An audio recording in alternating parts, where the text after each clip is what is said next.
Hey guys, Woody the Unacceptable Gamer, and welcome to Feedback Friday, a weekly series where I take your questions off of Twitter and give you my answers. If you're missing out on Twitter, you're missing out on the other half of YouTube. If you want to follow, link in the description. Here we go.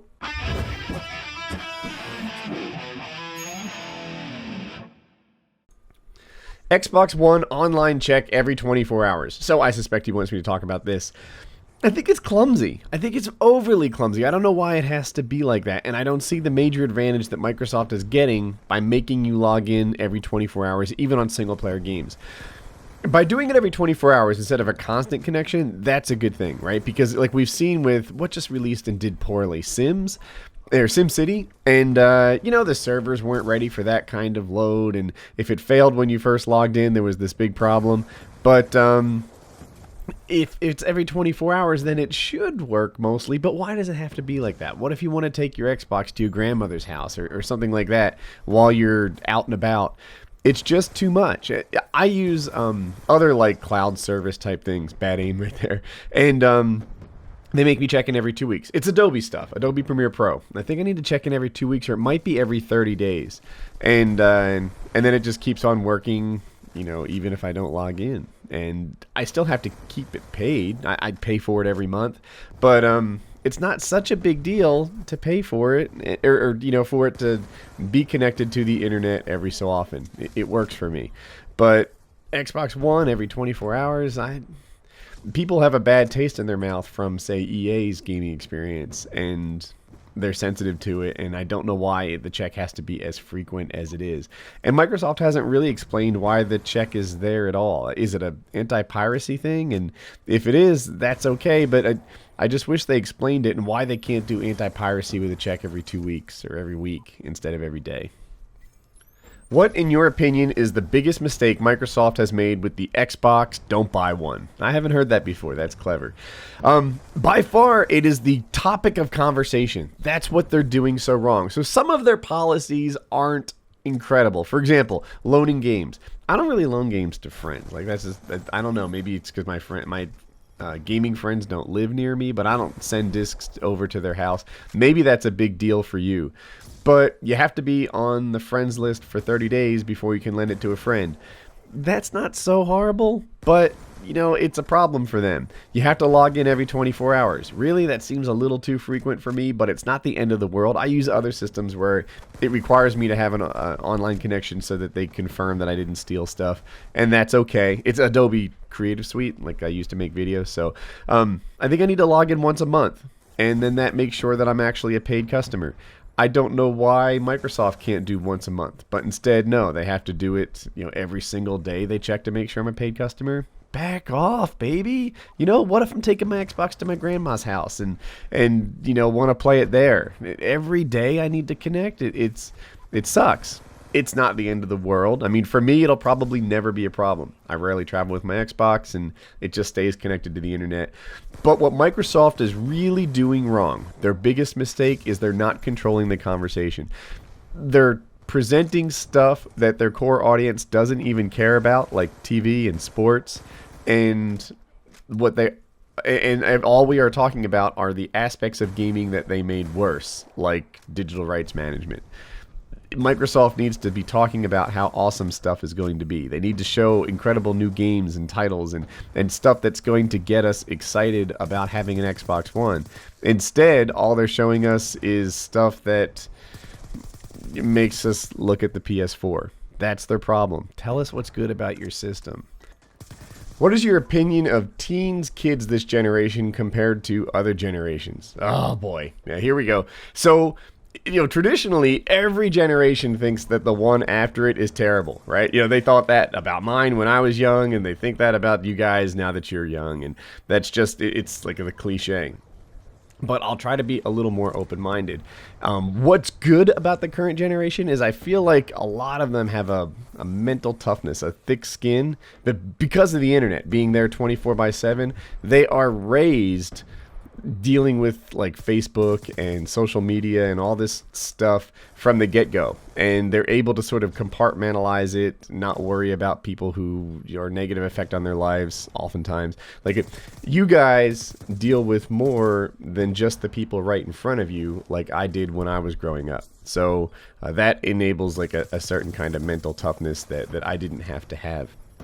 That's the strong.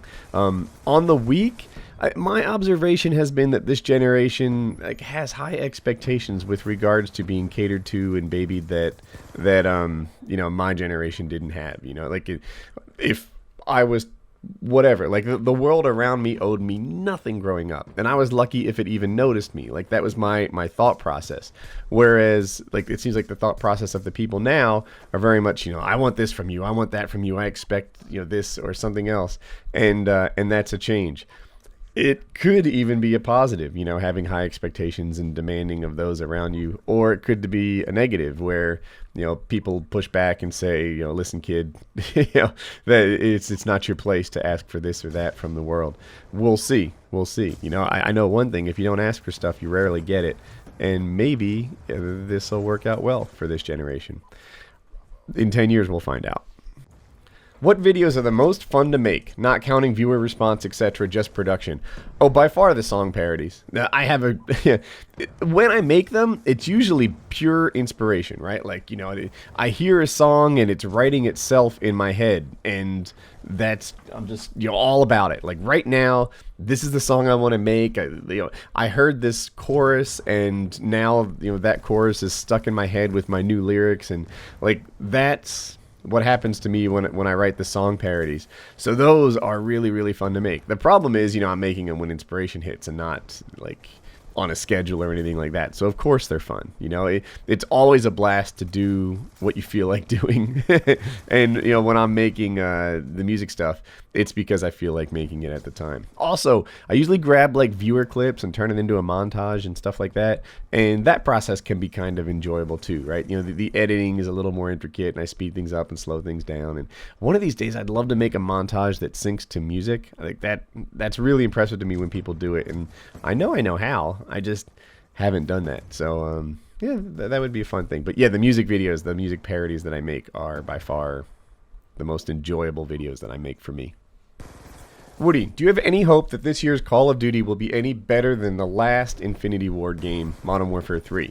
Yes, I think with the exception of Modern Warfare 2, the games get better every time. So, you know, COD 4 was great, and then Modern Warfare 2 came out, and they had some sort of staff turmoil, and people quit, and that was like a big issue, and it didn't work out well, right? So Modern Warfare 2, in my opinion, was the worst Call of Duty ever made. I didn't play COD 3, so it might be worse, but it is what it is.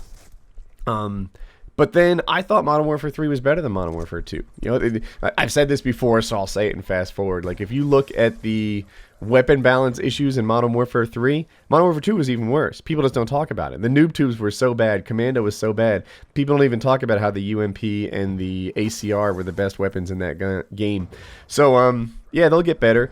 I honestly believe they won't have death streaks in the next one, because I think that they've been burnt badly enough by that they are not going to do it again. You know, one would hope they could learn from where they are there. I think they're going to get it right. I think that Black Ops 2 was a lot better than Black Ops 1. You know, this game, it's mostly the maps. The map design is much smaller, and it's just more entertaining to me. Like, it's more active, it's more fun to keep going all the time. That's what I like about Black Ops 2. And then, of course, they removed death streaks and stuff. No last stand. That's a good thing.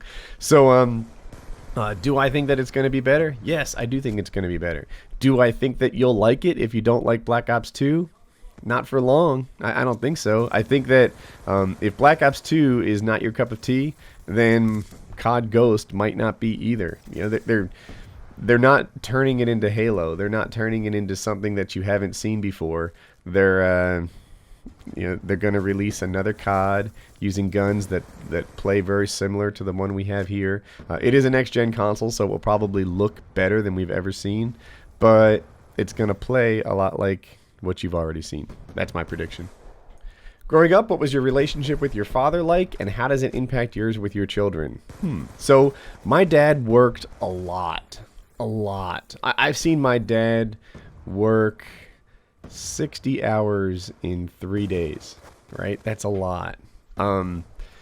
He also commuted. So we lived about 2 hours from where he worked. And, that impacts things too. So, like even sometimes he would stay overnight at the office.